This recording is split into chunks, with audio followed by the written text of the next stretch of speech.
sobre um livro? É, o presente da Sara, gente, ó que legalzinho que foi de final de ano. A Sara gosta muito de fazer as atividades, eu gosto, sabe, de estimular ela. Eu lembro quando eu era criança que eu fazia lá do livrinho mesmo que vinha do gibi. E ela gosta de fazer as atividades que vêm atrás da gelatina, sabe? Então, olha que legal esse livro da leiturinha.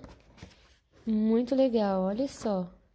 Ele é grosso, ó, gente. Tem muitas atividades. Olivia! A Olivia tá encantada. Fica aí, Olivia, fica aí. A cara dela, vai ficar não. Dá um sorriso. Vai dar um beijo. Só nem precisava. É? Venha, Olivia.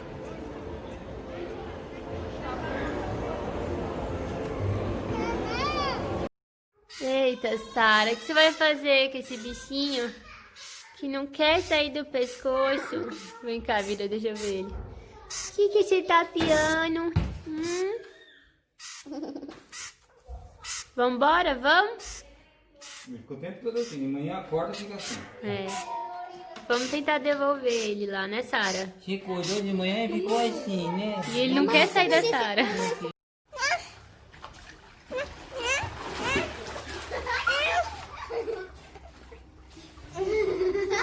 A Olivia querendo ir lá. Legal essa brincadeira.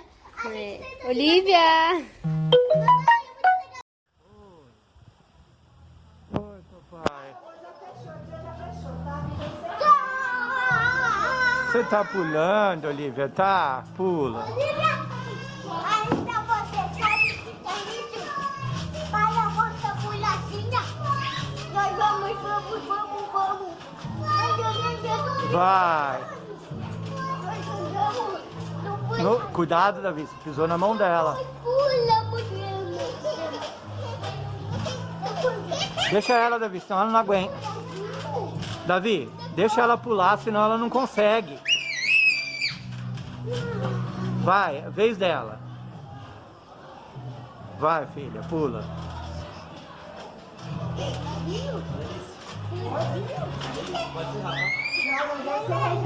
Você